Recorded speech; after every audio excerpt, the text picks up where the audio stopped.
interacts with a lot of information, but largely a lot of misinformation, targeting their justifiable desperation for change. I pledge to you my availability and the clarity of mission and purpose in whatever we do to change the trajectory of our nation. Ugandans in the diaspora are desperate to cement their contribution towards change beyond social media commentary and material support, which seem to be a major preoccupation of many leadership here in Uganda.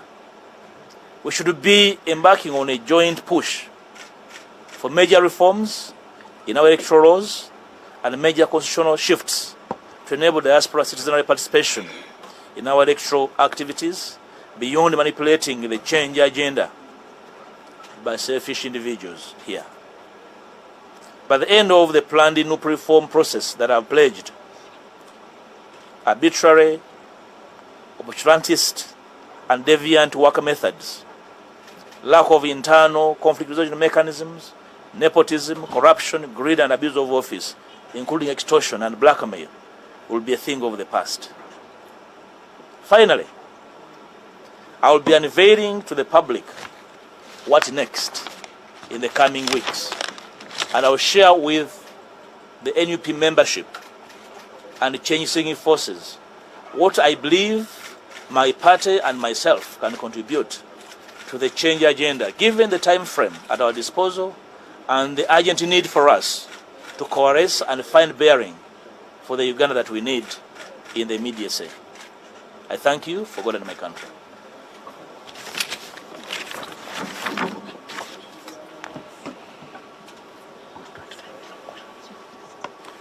Can I answer questions in English before I give a brief Luganda translation? 1, 2, 3 questions. Yes, my name is Bimutabukidde. You talked about the second push in the whole opposition process, but you seem to be working with people who have question marks in them. The case in point is Honorable David. How do you, I find his utterances, especially against the Secretary General, the previous time when they had the ban, so tribalistic, and you appear to be a different type of person. You be clear. Well, you are saying he has question marks. Will you start with the question marks? Yes. On him? Yes.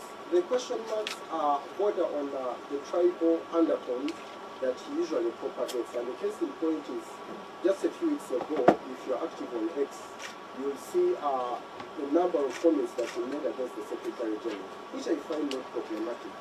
The only problem I find with him is him trying to paint a picture that, and it's problematic for us, that any Munyakoli, any Muchiga, maybe is working for Museveni. You seem to be a unifying figure, but moving with... The Honorable Bimutabukidde is very articulate.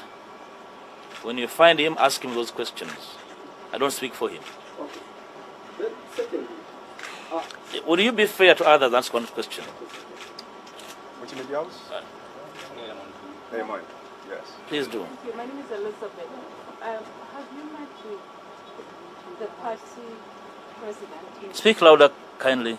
Have you met with the party president, Mr. Chaglani? What conversations are you having, or do you intend to challenge him for the party president? First of all, I have not had a meeting with my party leader.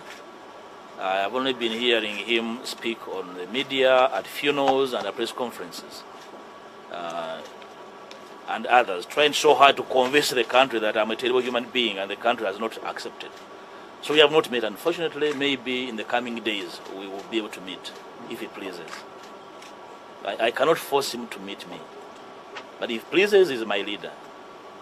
Do you challenge him for the position of president? That question cannot be answered at a press conference because you do not carry personal desires. As a member of NUP, if I am to seek leadership of the party, I'll go to the members. I am not sure if this press conference has members of the party. Yes, Shamin? Thank you very much. My name is Nalala. I want to know if you still going to take action on the host for you to resign. But two, I read a constitution, I don't know whether the party still subscribes to the NURP constitution, but that constitution gives powers to the president to dismiss any member. It's a certain, either section or article 9 of it. The president to dismiss any member on questions of indiscipline. Don't you think you're faced with that in the shortest period possible? Well, I think I answered issues to do with the resignation in my communication. I don't want to repeat them. Secondly, the bearer of the powers to determine discipline, I'm not aware of who the custodian of discipline. But if there is any processes that are going to determine discipline of an individual, they should be undertaken. Okay, so I don't believe in grandstanding. If anybody has an issue about with a member, the processes must be pursued to the letter. Proceed. Okay. I think either a year back or a few months back, we asked, were there issues between the party president and his leader of opposition? And all this was placed under the carpet. And seemingly, there are even more than we can be able to tell today. Can you confirm that? I don't have personal issues with my president. If the president has issues with me, go and ask him. Any question, colleagues? We switch to Uganda. Thank you. Njagala okubaaniriza olwaleero lunasabye okwogerako n'eggwanga ate n'okubeebaza okubeerawo kwatuusa obubaka bwange eri eggwanga lyonna. Ekisooka bannayuganda bangi badde balindiridde nga beebuuza kikyenzirako, kikyendowooza, kikyenkola. Njala kuddamu ensonga bbiri enkyaleero okutangaza kyendiko. Ekisooka okukakasa bana NUP nti nkyali memba mujjuvu, sinaba kuloota yadde okulowooza okuva mu kibiina kye natandika mu bwagazi ne mu kwewaayo ne mu kwefiisa. Singa nali njagala byangu nandibadde ngenda na biriwo, naye okutandika NUP ne bannange kwali bumalirivu na bwagazi bwakolagana n'abalala okukyusa Uganda.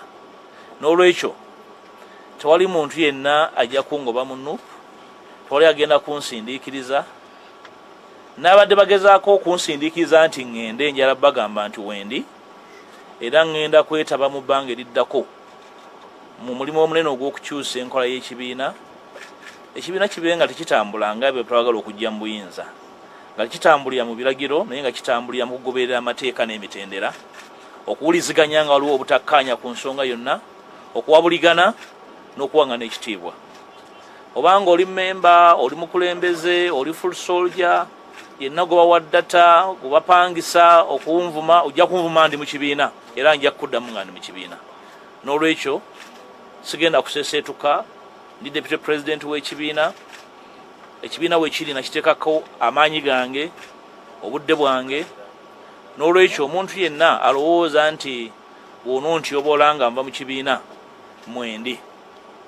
Ekyokubiri, okuddamu okutegeeza eggwanga ensonga gye nayisa mu kiwandiiko nti siina musango gwe nazza, era n'abagamba nti nyina omusango gwe nazza tebagunnyonnyola mu mateeka okuggyako okupalapalanya.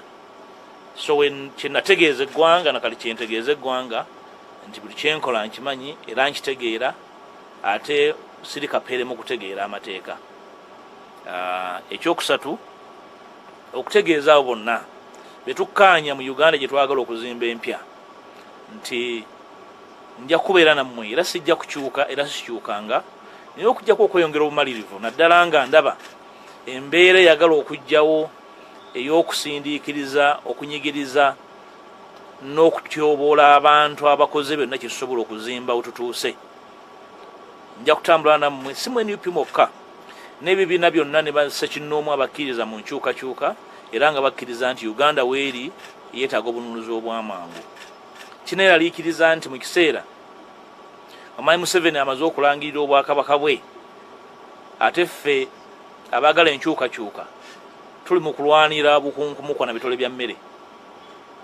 Nga Omwami Museveni amaze okuzzaako ekyoka ebyokulonda ke tugamba nti kakwata mu kalulu akaggwa ffe ekibiina nga NUP ekisinga obunene mu opposition tuli awo tuli mu kwemagaza nga zadde ekifudde tulina kye tulowoozaako tulina kye tutegeeza ggwanga naye tuli mu mbeera ya kinyumu ŋŋenda kwetaba ne bannange bwe tuli mu kuvuganya nga nsinzira mu kibiina kyange n'okwagaza ekibiina kyange ddala okwagala enkyukakyuka so si okwagala n'okwenyumiriza mu kinyumu tukole ebyo ebisoboka naye ne munda mu kibiina okulaba nti wabeerawo enkyukakyuka ezinaalambulula enkwata y'ensonga enkwata y'ensimbi enkwata y'obukulembeze n'empisa mu kibiina okutwaliza wamu kubanga kyekimu ku bintu ebyekkekwa mu kibiina kyaffe njagala kuwugumya bannayuganda naddala abawagizi baffe abali ebunaayira bannaffe abali ebunaayira batuwagidde nnyo okuva bwe twatandika NUP beewaayo nnyo obudde bwabwe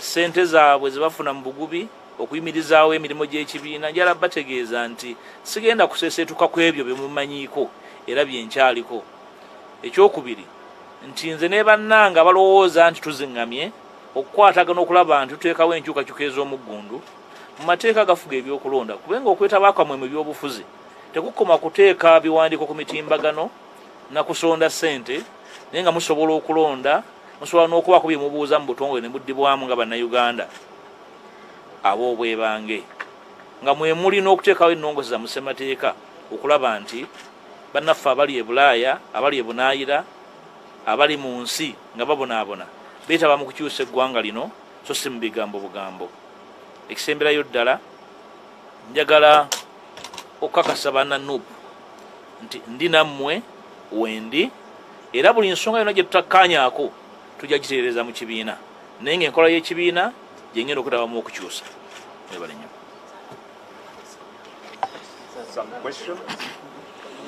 Yes, sir. Mention you.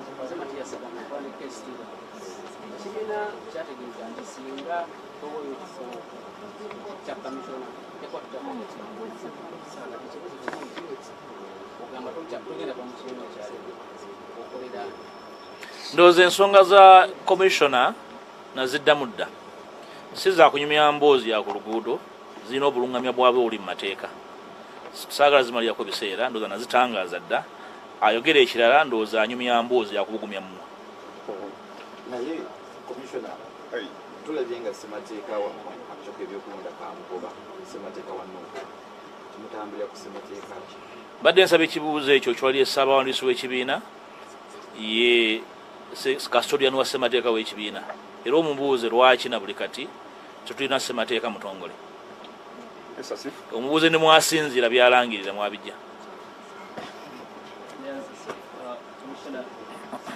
otangazeeko ku nsonga okuba nti ebbanga lino lyonna lyonna lyetuwuliko okuva enteekateeka yajja simanyi oba wamwalirizzemu okusisinkana ne pulezidenti wo mubaako n'ensonga zemwogera kuba yayogedde bingi naye tumanyi saidi yo agreement simanyi lwaki mwaba musisinkana temubuuza oba yali ansisinkanyeeko naye sinnaba kumusinkana naye mulengera ku mitimbagano ku nnyimbe ku press conference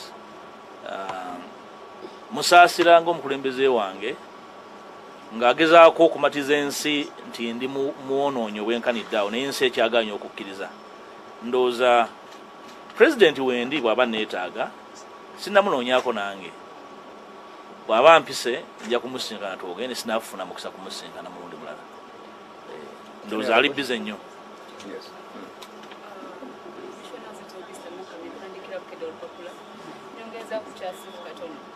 emabegakaawo pulezidenti wa nuupu yayita olukiiko lw'abantu bonna abanuupu naye kiteeberezebwa abantu bonna abanuupu nga ababaka ba nuupu naye kiteeberezebwa nti tewaliyo I just want to confirm with you oba waliyo ekisooka okusalawo okugenda mu lukiiko nze mba nsazeewo era bwe ngamba sijja kugenda era nze mba nsazeewo olukiiko olwo lwampitibwamu naye nga tewali nsonga ya Simba eruntwalamu simanyi oba mwamanya ebyafaayo nga byali bya Simba ebyaluvaamu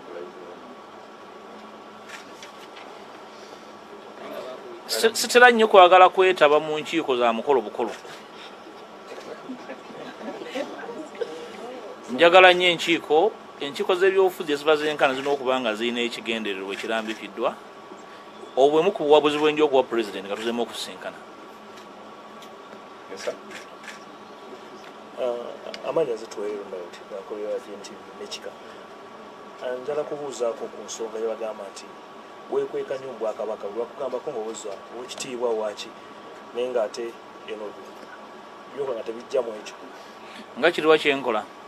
Mugazi biraga nti walya ssente okusinziira ku bbaluwa eyanno. Kati ndi ku peegi ki naawe? Ekisooka ekitiibwa tibakigabira ku luguudo. Oyo yenna akementererwa emmeeme olw'ekitiibwa nyinimu kye yampa alina obusaasizi bwange. Simanyi gwammwe gy'ova olina yaba ebitiibwa bameka ku kyalo oba mu famire, naye nange sajjuza foomu. Nyinimu yasiima, bw'aba asiimye ate yansiima ndi mulenzi muto myaka 21. N'olwekyo ekyo sikyetondera muntu yenna, naye kirumya abantu abamu omutwe, simanyi kyabbakolera ate sisobola kukizaayo wa nyinimu kuba tewali nsonga lwaki nkizaayo, naye nkyenyumirizaamu nnyo kubanga nyinimu yandera era sisobola mwegaana. Naye tulabye abantu bangi naddala bawagiza okugaba ku Bwakabaka nga mu abakulembeze banno ensonga ezo mugenda gikwata mutya? Ekibuuzo ekyo nze abantu badde kibuuza balala ku rekodi nze omukulembeze yavaayo okubagambako nga batiibwa, buli muntu abatya obbagambako. Sirowooza nti omuntu avuma abantu alina kyatugattako, naye era nkimanyiiko nti waliwo abamu mu Nuupu abamu ku ffe abaagala okuteekawo oluwonko n'institutions ezimu mu bugenderevu naye nga teboogera gwe bakolera. Manyi kigenderere naye situjja kikkiriza. Kyenjogeddeko ku discipline gye tulina okuzza mu NUP. Yes, Rachel. Oweekitiibwa Neyanziza, ekibuuzo kyange tulabye ebbaluwa ez'enjawulo nga ziraga nti ekibiina kyo kikutadde kikuggyeemu obwesige, tofuuse kiwaji eby'ekibiina. Ekirungi ebbaluwa zonna nziddamu naye ezimu tebazibawa ku bitimbagalo, simanyi lwaki. Mu bagambe bonna bazibaddemu. Ekyokubiri, ku level eya waggulu obukulembeze tebabukola batyo. Okutegera kwange okw'obukulembeze nza kwa njawulo, tukkirize nti NUP kibiina kito okuyiga ku kyali kungi, naye tujja bikwata ffenna tujja bitereza.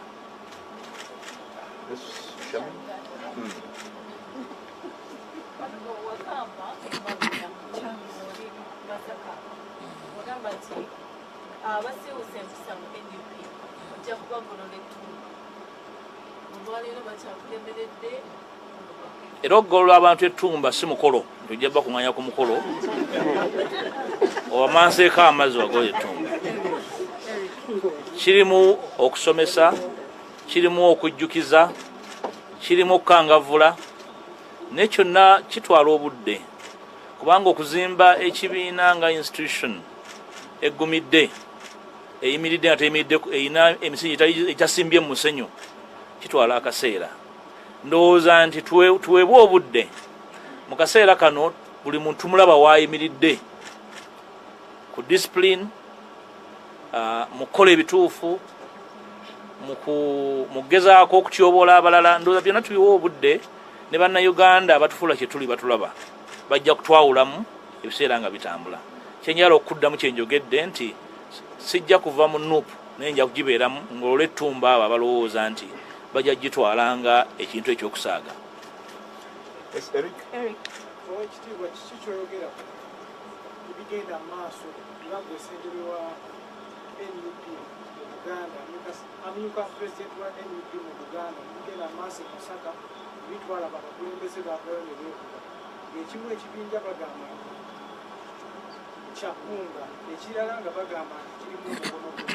Kiki ky'oyogerako? Ensonga z'e Masaka naziwaako obuwabuzi, era obuwabuzi obwo buli ku record. Ebyo walaba bye biviira mu batawulira. Singa bampuliriza nga Ssekanyolya tibyandibaddewo, naye ndowooza nti yali lesoni nnene eri abo bataagala kuwuliriza n'abalowooza nti osobola okutambuliza ekibiina ku biragiro n'obwetaavu bw'abo abantu abatono.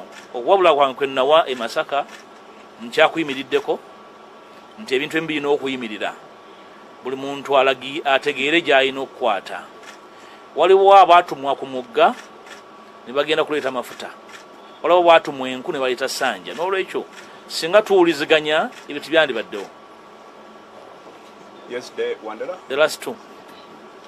Wandera and Sam. Honorable, you've been very critical about fighting the divisions and fights in Mpuuga. And then maybe take maybe a memory lane in other parties where